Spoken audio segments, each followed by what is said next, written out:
In this video, we're going to talk about what do those single and double underscore object names in Python really mean.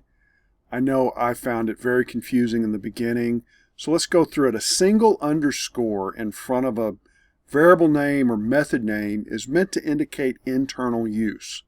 So this is optional. I mean, you could grab it. I've shown in some videos where we do use things because there's no other way to get to it.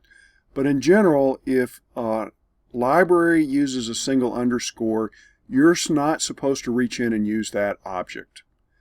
And, you know, when you use from random import star, and you're saying give me everything from random, it will skip everything with a single underscore in front of it and not import those things. Now, there's a second case, double underscore in the front, but no or a single trailing underscore. And these names will get replaced. They call it mangling. They're going to mangle the names, and it's going to be replaced with underscore class name underscore the original name.